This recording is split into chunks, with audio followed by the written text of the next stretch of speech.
Minnesota's facing a crisis that its political leaders just can't spin away anymore. $1 billion is gone. It's not been misplaced, it's not been misreported, but stolen through one of the largest fraud operations linked to a state social program system in American history. And right now, when Minnesotans expect their governor, Tim Walz, former vice president candidate, to show a little accountability, he went on NBC and defended the very groups tied to the scandal. And that's not even the worst part, guys.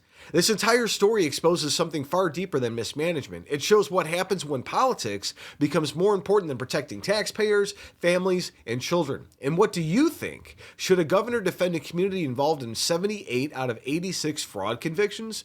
Let me know your thoughts in the comments. And I think we got pretty lucky with him not being vice president. Let me know that too. So let's go ahead and get into it. So my name is Tom. I'm with the Daily Beltway, and I'm also a White House correspondent for the Next News Network. And make sure you guys are subscribed, because every like, comment, and subscription helps this channel grow. So Minnesota's fraud disaster didn't appear overnight. According to federal prosecutors, this network of scams stretched across housing aid, food program, autism therapy services, and pandemic emergency spending. Nearly all defendants had Somali heritage, and many were submitting fake invoices, claiming fake meal sites, or diagnosing children with autism just to bill Medicaid. Let's get it's Tim Walz talking about accountability. Speaking of the Somali community, President Trump is targeting them and your state in part. He's citing fraud as the reason for his crackdown. Dozens of people of East African descent have been charged, convicted, and sentenced for stealing more than $1 billion in taxpayer money from government programs during COVID.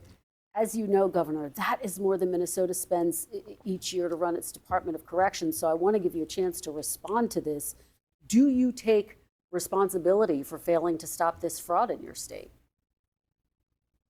Well, certainly I take responsibility for putting people in jail. Governors don't get to just talk theoretically. We have to solve problems. And I will note, it's not just Somalis. Minnesota is a generous state. Minnesota is a prosperous state, a well-run state. We're AAA bond rated, but that attracts criminals. Those people are going to jail. We're doing everything we can. But to demonize an entire community on the actions of a few, it's lazy. And as you heard Senator Kelly say, this president has cut a lot of inspector generals. He's cut programs that could help us tackle this on. So we'll take it on. We'll put folks in jail. I don't care what your nationality is. I don't care what your religion is, your color. If you're committing crimes, these are programs that were meant to serve students with autism, to housing, and to making sure people had enough to eat. There's a reason Minnesota ranks as the top.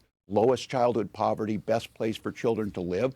People are taking advantage of that, they're going to prison. That is totally disconnected with demonizing an entire group of people who came here fleeing civil war and created a vibrant community that makes Minnesota and this country better. But that's Donald Trump.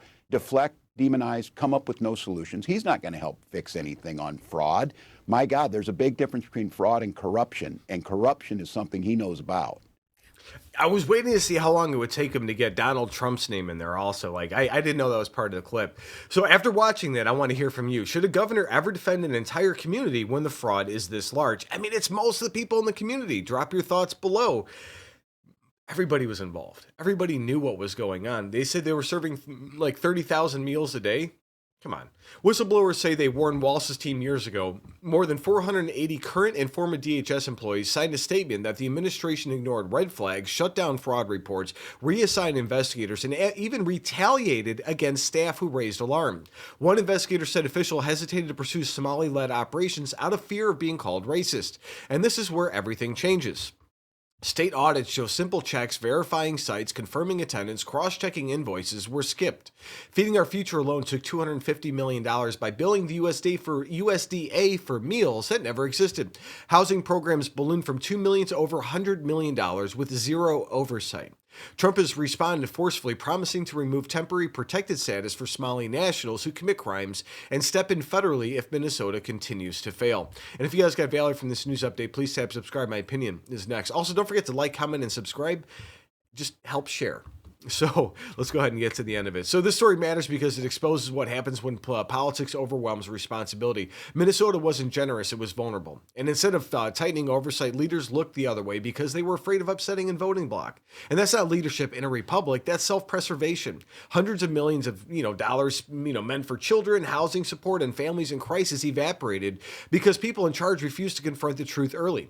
Today, taxpayers are paying for it, trust is gone, programs are broken, and a governor is still going on national TV pointing fingers at everybody except himself. Like, he blamed Trump for this. Like, come on.